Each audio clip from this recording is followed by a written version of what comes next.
মাজারে ছাগল দান করে বাবার নামে, ওই ছাগলটা খাওয়া শুকরের মাংসের মতো হারাম। ওয়াদা রব্বুকা আল্লাহ তা'বুদু ইল্লা ইয়াহু ওয়া বিল ওয়ালিদাইনি ইহসানা ইম্মা ইয়াবলুগান্না ইনদাকাল কিবারা আহাদুহুমা আও কিলাহুমা ফালা তাকুল লাহুমা উফ।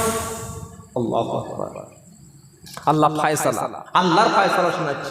ওয়া ক্বাদা রাব্বুকা আল্লা তা'বুদু ইল্লা ইয়াহু ওয়া বিল ওয়ালিদাইনি ইহসানা।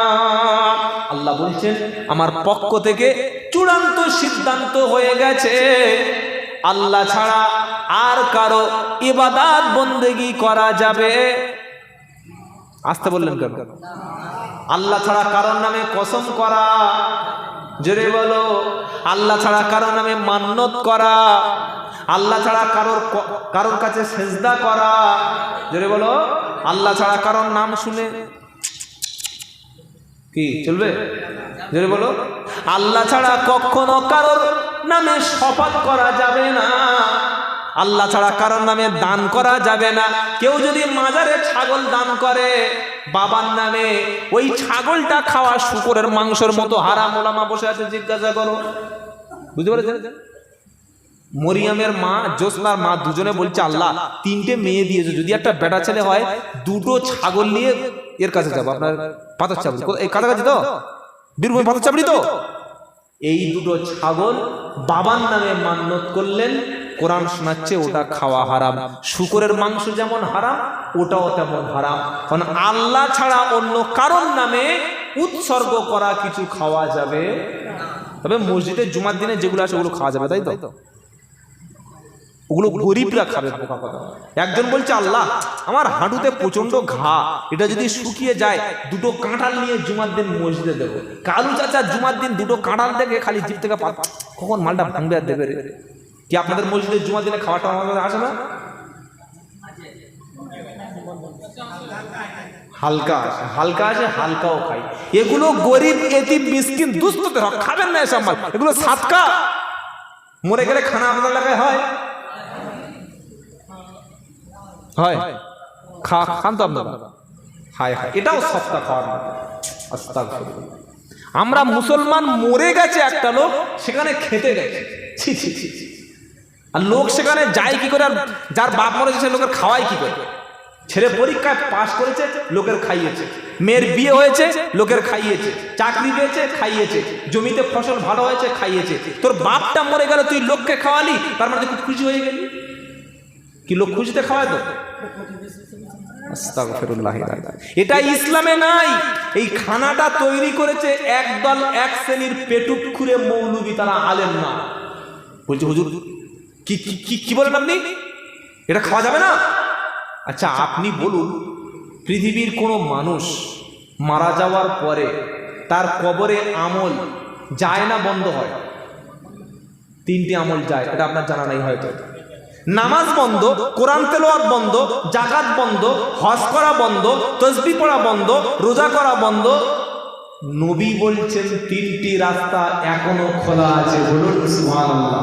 হাদিস সহিহ মুসলিমের আবু হুরায়রা বর্ণনা করছেন, ইদা মাতাল ইনসান ইনকাতা আনহু আমালুহু ইল্লা মিন সালাসা। নবী বলছেন মানুষ মারা যাওয়ার পরে সমস্ত আমল বন্ধ হয়ে যাবে, শুধুমাত্র 3টি আমল খোলা থাকবে, জারি থাকবে। নাম্বার 1, নোট করুন, সাদাকাতুন জারিয়া, প্রবাহমান দান। মসজিদে 5টা কোরআন দিয়ে দিলাম, যতদিন লোক পড়বে ততদিন কবরে সওয়াব পাবে। বলুন সুবহানাল্লাহ। মসজিদের একটা রুম প্লাস্টার করে দিলাম, মসজিদে 10টা ফ্যান লাগিয়ে দিলাম, কিংবা দিনের সাথীরা, দাওয়াতের সাথীরা আসবে, তাদের জন্য কিছু থাকার ব্যবস্থা করে দিলাম। এইটা যে করবে সে কবরে সওয়াব পাবে। বলুন সুবহানাল্লাহ। একটা মাদ্রাসা করে দিলাম, একটা মক্তব করে দিলাম, এটার জন্য সওয়াব পাবে। নাম্বার 1। নাম্বার 2, আও ইলমিন ইয়ান্তাফাউ বিহি, যদি উপকারী ইলিম কাউকে দিয়ে যান। 10 জনকে কোরআন শিখিয়েছেন, 5 জনকে নামাজ শিখিয়েছেন, 2 জনকে কোনো মতে ধরে নামাজের তারতিবগুলো শিক্ষা দিয়ে গেছেন, উপকারী ইলিম রেখে গেছেন, এর জন্য আপনি কবরে শুয়ে সওয়াব পাবেন। নাম্বার 3, আও ওয়ালাদিন সালিহ ইয়াদউ লাহু, যদি এমন কোন সন্তান কবরে রেখে যান যে সন্তান নেক পরেজগার আর সন্তানটি বাপের জন্য দোয়া করছে, তার মানে নামাজি সন্তান, ভালো সৎ চরিত্রের ইমানদার সন্তান, যদি আল্লাহর কাছে হাত দুখানা তুলে বলে আল্লাহ আমার আব্বা আমার আম্মাকে ক্ষমা করো, এটার ওসিলায় আল্লাহ কবরে সওয়াব দিয়ে ক্ষমা করে দেবে, বলুন সুবহানাল্লাহ। এই 3টি নবী করতে বলে গেছে। এছাড়া 3 দিন 10 দিন 40 কুলখানি যা কিছু আছে সবগুলো হচ্ছে পেটের ব্যবসা, সবগুলো হলো পেটের ব্যবসা। একটা লোক মরে যদি, তার বাড়িতে যদি বছরে একবার মিলাদার খানা যদি শুরু হয়, ওই দিনটা ঠিক হয়ে গেল, প্রত্যেক বছর ওই দিন ওর বাড়িতে মিলাদ হবে, আমরা সবাই যাব, খাবো। আচ্ছা, এতে করে ওই লোকের কোনো লাভ হয় বলে মনে হচ্ছে? আপনারা মনে করবেন না হুজুর আপনি ভুল বলছেন, ওসব আমাদের বাপদাদারা করে গেছে, করব। আচ্ছা বলুন তো, আল্লাহর নবী যেটা বলে গেছেন সেটা ঠিক না আমরা যেটা করি সেটা ঠিক? আল্লাহর নবী বলে গেছেন। এবার খানার হিসাবটা আপনার বুঝিয়ে দিচ্ছি। 3টি কাজ করলে সওয়াব, সদকা জারিয়া, মসজিদ মাদ্রাসা, অথবা কারোর উপকারী ইলম, কিছু কোরআন শরীফ হাদিস শরীফ কিছু দোয়া শিখিয়ে দিয়ে গেলেন, সওয়াব পাবেন, অথবা একটা দোয়া করার জন্য নেককার সন্তান রেখে গেলেন, সওয়াব পাবেন। এটা এই 3টি রাস্তা। আপনি কি করলেন, আপনার বাপ মারা যাওয়ার পরে 40 দিনের মাথায় বিশাল বড় একটা মোষ নিয়ে আসলেন, একদম সেই বর্ধমান থেকে একটা 3 কুইন্টাল মোষ নিয়ে চলে আসলেন, 500 লোক খাবে। 500 লোক যেদিন খাবে সেদিন সকাল থেকে 2 ঘন্টা কলেমা শরীফ আর 3 ঘন্টা কোরআন শরীফ পড়া হয়েছে। টোটাল খানার বাজেট 1,40,000 টাকা। ভালো করে ভাববেন, খানার বাজেট 1,40,000 টাকা। 1,40,000 টাকা বাজেট করে খানা করে কি পেলেন? কলেমা শরীফ কিছু সওয়াব আর কোরআন শরীফের কিছু, এছাড়া কিছু পাচ্ছেন নাকি? এই যেটা পেলেন, যারা পড়তে গেছে তাদের উদ্দেশ্য যদি থাকে যে ভাই আজকের ওই সেই সেবাদ আলী ভাইয়ের যা খানা হচ্ছে না, আজকে জমিয়ে খাবো, এই উদ্দেশ্য করে যদি কোরআন আর কলেমা পড়তে যায়, তাহলে ওরও আমলনামায় 0 আর যে পড়ালো তার টিপিন 0। কি বুঝলেন? কি 0 বলো?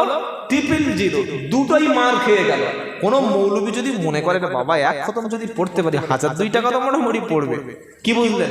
তাহলে মৌলবীরও গেল, আর যে পড়ালো দুজনের বাঁশ গেল, দুজনের চলে গেল।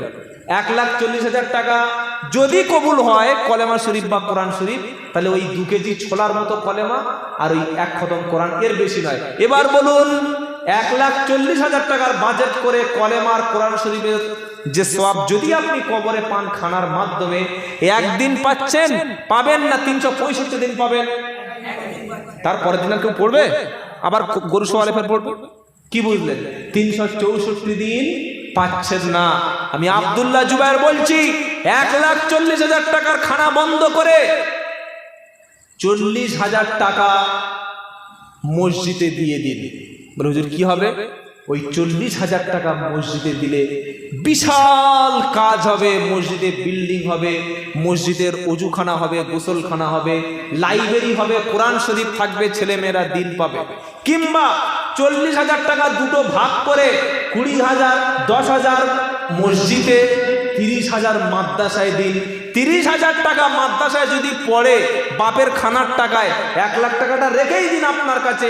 ওই 30,000 টাকায় যদি একটা হাফেজে কোরআন যদি কোনোভাবেই তৈরি করতে পারেন, ওই হাফেজ সাহেব কোরআন শরীফ ইয়াদ করে দৌড় দিয়ে যখন দস্তারবন্দি হয়ে বাড়ি ফিরবে, প্রত্যেক দিন 4 পারা 5 পারা 10 পারা করে জোবানে জোবানে ঘুরবে ফিরবে পড়বে।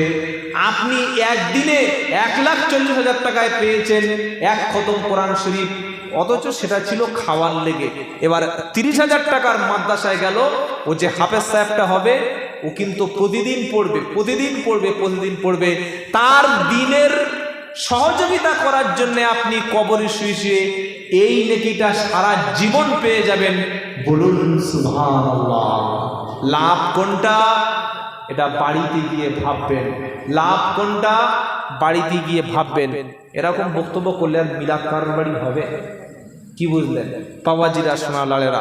1 লাখ টাকা দিয়ে একটা এলাকায় যেখানে মানুষ পানি পান করতে পারছে না, 250 ফুট নয়, 550 নয়, 1000 ফুটের কল বসিয়ে দিন।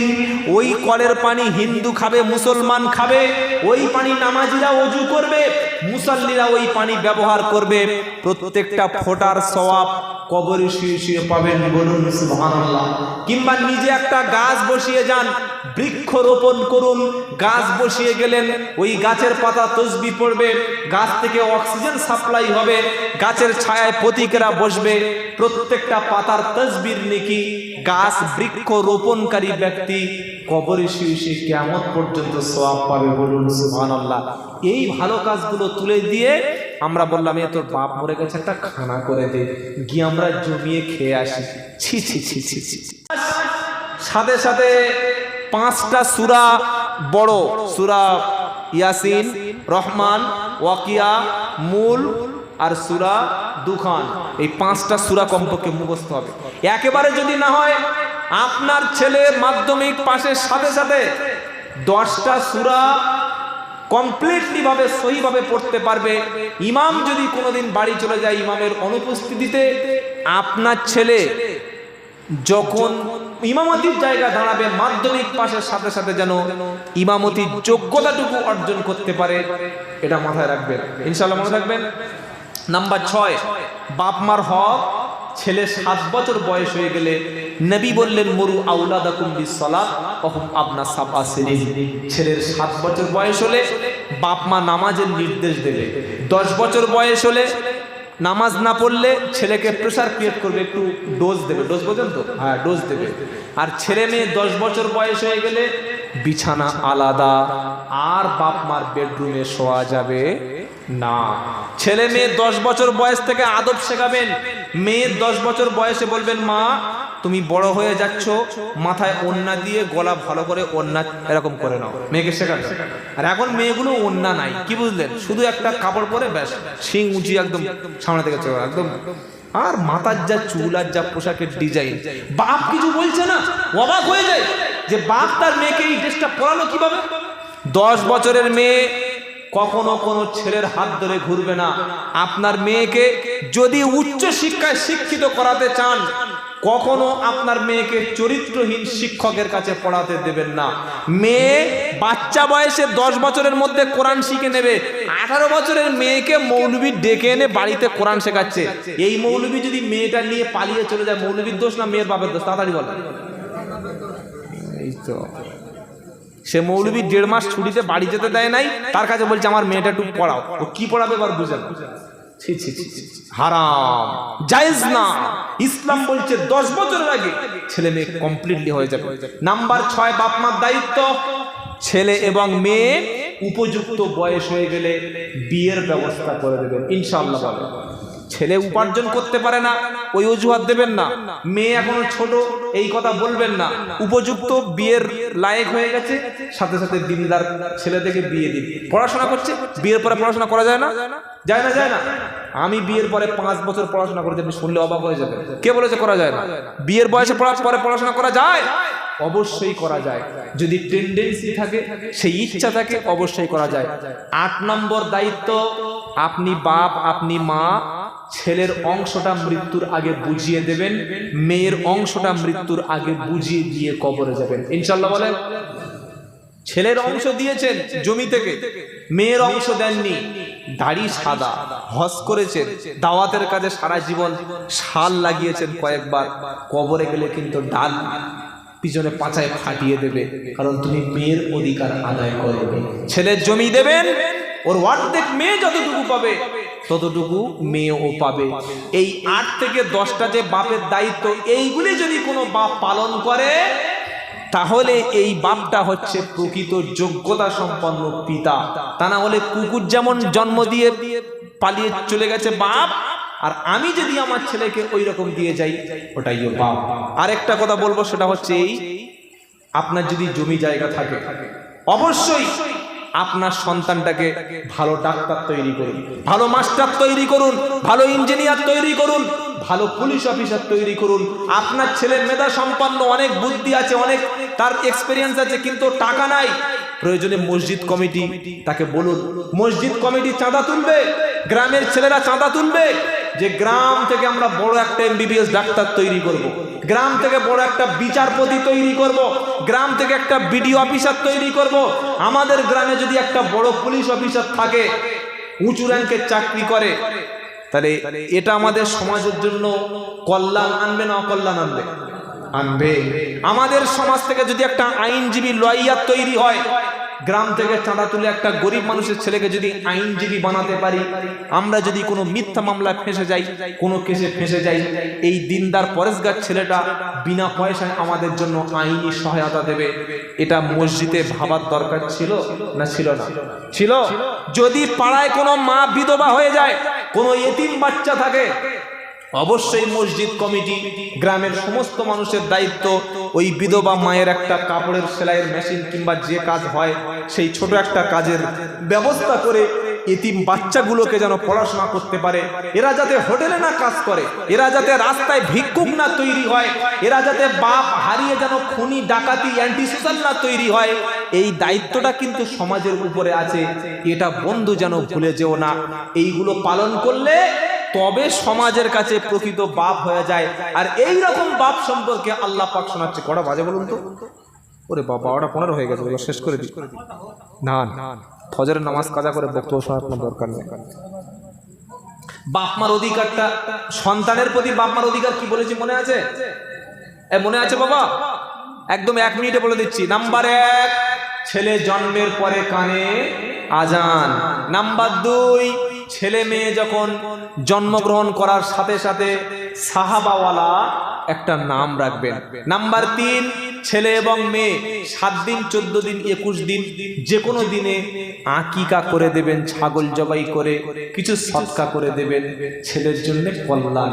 নাম্বার 4, ছেলে মেয়ে যখন কথা বলতে শিখবে, আগে আল্লাহ এবং তার রসুল শেখাবেন, তার মধ্যে সুন্নাত আদব শেখাবেন।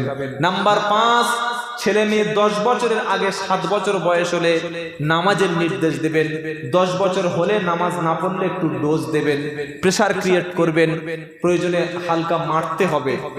আর 10 বছরের পরে ছেলে মেয়ের বিছানাটা আলাদা হয়ে যাবে। নাম্বার 6, ছেলে মেয়ে মাধ্যমিক পাস হওয়ার আগে, অ্যাডাল্ট হয়ে যাওয়ার আগে সে যেন কোরআন পরিশুদ্ধ করে পড়তে পারে। ছেলে মেয়ে যখন বিয়ের উপযুক্ত হবে, বিয়ের ব্যবস্থা করে দেবেন। নাম্বার 7, ছেলে এবং মেয়ে আপনি বেঁচে থাকা অবস্থায় চেষ্টা করবেন জমি এবং জায়গার ফায়সালাটা করে কবরে যাওয়া। এটা কার হক? বাপ মার হক। এই হকগুলো আমরা পালন করতে পেরেছি?